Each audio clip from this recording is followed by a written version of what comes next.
Hai, assalamualaikum, selalu sehat. Apa kabarnya nih teman-teman? Semoga selalu sehat ya dimanapun kalian berada. Amin ya rabbal alamin. Nah, tidak sedikit nih wanita mengalami masalah menstruasi. Yang paling banyak itu apa teman-teman? Yaitu terlambat menstruasi. Bener nggak nih? Karena banyak nih yang nanya ke saya, dok menstruasi saya ini nggak teratur. Kemarin menstruasi, sekarang kan kok nggak menstruasi nih dok, kok telat nih menstruasinya. Ada juga yang bilang, dok saya sudah 3 bulan nih nggak menstruasi. Biasanya menstruasi saya itu 30 hari. Sekarang kok menstruasi saya 28 hari dan macam-macam. Jadi memang ya teman-teman, telat haid atau telat menstruasi ini merupakan kondisi umum nih yang sering dikeluhkan oleh wanita. Sekarang kita bahas ya teman-teman, apa itu telat haid atau telat datang bulan. Telat haid atau telat datang bulan atau terlambat haid itu merupakan kondisi yang terjadi ketika kamu gitu ya, melewatkan satu atau lebih dari satu siklus menstruasi. Jadi udah pada tahu kan, siklus menstruasi yang normal biasanya setiap 21 sampai 35 hari sekali. Normalnya sih 28 hari ya, plus minus 7 hari. Nah, beberapa wanita mungkin memang memiliki menstruasi setiap 23 hari sekali. Durasi perdarahan haid itu sendiri rata-rata berlangsung 2 sampai 7 hari dan ada yang lebih ya teman-teman, penyebabnya beragam. Bisa karena hormonal, aktivitas seksual, kekurangan gizi tertentu atau nutrisi gitu ya, faktor stres, hingga kondisi adanya suatu penyakit kronis yang sedang diderita, salah satunya PCOS. Dan banyak sih macam-macam penyakit lainnya. Apa saja nih tanda-tanda dan gejala telat haid atau telat datang bulan? Tanda yang utama ya teman-teman dari telat haid itu adalah tidak adanya perdarahan yang keluar dari area misi atau vagina pada periode waktu yang semestinya selama 1 bulan atau bahkan lebih. Nah, kamu umumnya itu dikatakan telat haid atau terlambat haid setelah 5 hari. Setelah 5 hari atau lebih ya sejak tanggal haid seharusnya. Biasanya sih tetap ya mengalami gejala PMS nih selayaknya akan datang bulan walaupun tidak mengalami perdarahan. Selain tidak haid, gejala terlambat haid lain ya bisa meliputi muncul jerawat, perutnya kembung, payudara terasa nyeri atau lebih sensitif, sakit kepala juga bisa, lemes, lesu, dan rasanya tuh nggak bertenaga, itu juga bisa ya tanda-tandanya. Kram pada perut bagian bawah atau nyeri pada bagian punggung, nyeri pada bagian pinggul, itu juga bisa ya teman-teman tanda lainnya dari telat haid. Apa nih dok penyebab dari telat haid saya gitu ya? Jadi teman-teman, siklus haid yang normal kan tadi umumnya setiap 28 hari sekali. Namun kamu kadang-kadang bisa haid lebih cepat dari itu atau bahkan lebih lama dari itu. Bisa sampai setiap 35 hari sekali. Itu kondisi yang masih normal ya teman-teman. Ada penyebab lain nih teman-teman yang bisa menyebabkan kamu mengalami telat haid. Bisa yang pertama karena kamu hamil. Jangan-jangan hamil nih. Telat atau terlambat haid adalah salah satu tanda awal nih dari kehamilan. Pasti udah pada tahu kan? Nah, coba diingat-ingat lagi nih, kapan terakhir kali kamu haid? Dan kapan terakhir kali kamu berhubungan biologis nih dengan pasangan kamu? Kemudian coba diamati, apakah ada gejala selain dari telat haid yang kamu rasakan? Misalnya nih, ada sih perdarahan tapi cuma timbul bercak coklat nih dok. Tambah lagi ada mual, payudaranya nyeri dan agak bengkak. Kemudian kayaknya saya ini mudah capek gitu ya. Nah, kalau memang ada gejala seperti ini, nggak ada ya salahnya teman-teman untuk dicoba di tes PEG, tes kehamilan. Kemudian yang kedua penyebabnya itu karena stres. Soalnya ya teman-teman, ketika stres, tubuh kita ini memproduksi hormon kortisol. Produksi hormon kortisol yang berlebihan inilah yang dapat mempengaruhi bagian otak nih yang berperan untuk mengatur menstruasi, yaitu hipotalamus. Nah, hal tersebut inilah yang dapat menyebabkan siklus haid kamu jadi lebih awal, jadi telat atau enggak sama sekali, atau bahkan rasanya itu lebih menyakitkan. Jadi paling penting ya kelola stres dengan baik. Faktor yang ketiga yaitu aktivitas fisik yang berat. Nah, stres fisik dan juga ditambah pikiran nih akibat aktivitas fisik yang terlalu berlebihan itu juga dapat ya mempengaruhi produksi dari hormon estrogen dan juga progesteron teman-teman. Nah, ketidakseimbangan hormonal inilah yang akhirnya ya bisa menyebabkan siklus haid kamu telat. Selain itu nih, kehilangan terlalu banyak lemak di dalam tubuh yang terlalu cepat akibat berolahraga yang terlalu intens itu juga dapat mengacaukan proses ovulasi di tubuh kamu. Olahraga memang bagus banget nih untuk kesehatan, tetapi pastikan juga ya kamu melakukannya dalam tahap yang tidak berlebihan ya teman-teman. Kemudian faktor yang keempat penyebabnya bisa karena kenaikan atau penurunan dari berat badan yang drastis.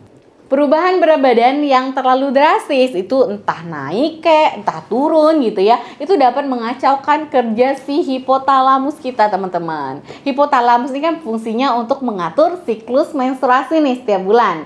Nah, penurunan berat badan yang drastis ini itu dapat menghambat produksi dari hormon estrogen. Sementara kalau kamu mengalami kelebihan berat badan yang secara drastis juga nih naiknya, maka tubuh akan menghasilkan estrogen dalam jumlah yang banyak. Itu akan mengacaukan lah proses ovulasi. Kemudian penyebab yang kelima karena mungkin kamu sedang menyusui. Ya teman-teman, karena pas menyusui itu dipengaruhi oleh hormon prolaktin ya, yang memang tugas utamanya untuk merangsang produksi ASI.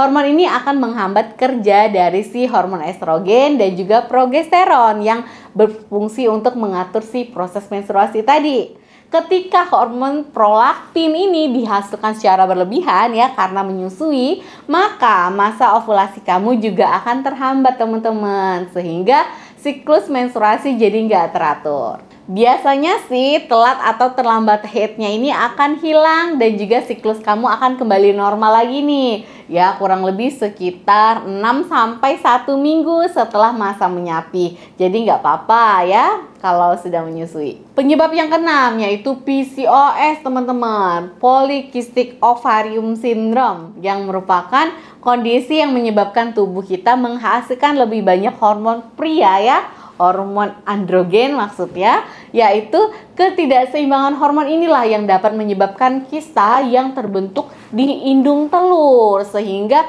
PCOS ini sel telurnya itu banyak sebenarnya ya, cuman kecil-kecil dia kayak rantai gitu ya. Itulah PCOS kalau tampaknya dari USG.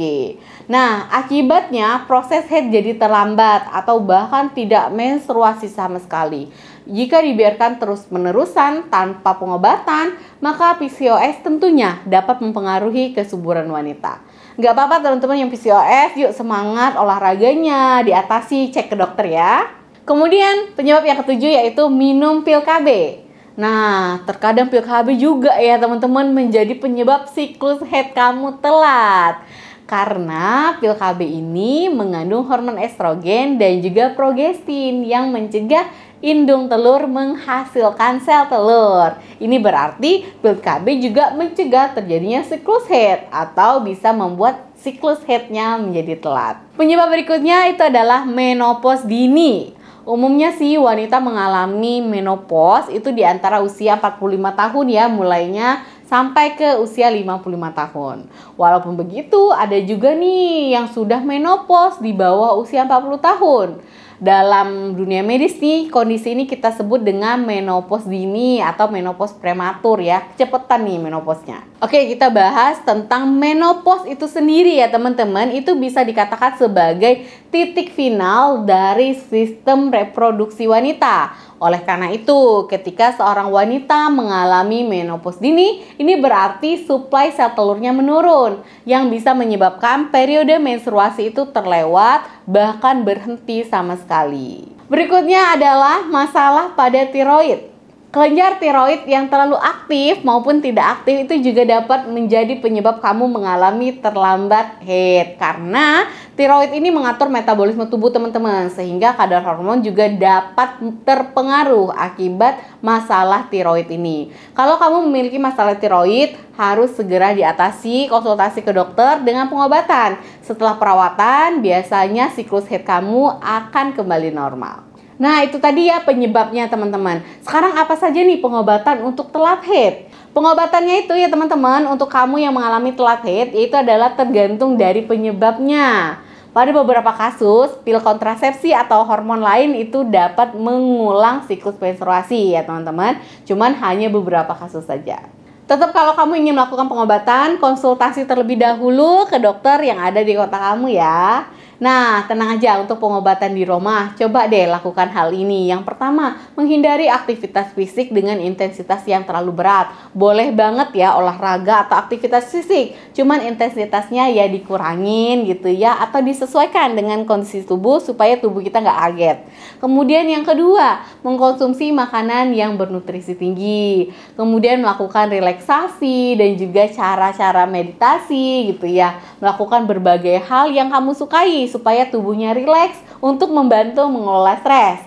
Kemudian kamu juga bisa menerapkan pola hidup yang sehat, itu yang penting. Kalau merokok, berhenti merokok. Kalau masih minum-minum alkohol, ya berhenti ya teman-teman. Itu gak bagus banget nih untuk kesehatan. Ya, udah pada tahu ya, masalah tentang telat haid ini masalah yang paling banyak dialami oleh wanita. Kalau memang kalian ada masalah haid ini, harus ya konsultasi ke dokter untuk mencari nih solusi apa nih yang terbaik untuk masalah kamu. Karena kan penyebabnya bisa berbeda-beda. Terima kasih teman-teman yang sudah menonton video ini sampai habis. Saya doakan kita semua selalu sehat ya dimanapun kita berada. Stay healthy pokoknya, stay positive and happy selalu. Jangan lupa di subscribe dulu channel saya Dr. WSP. Wassalamualaikum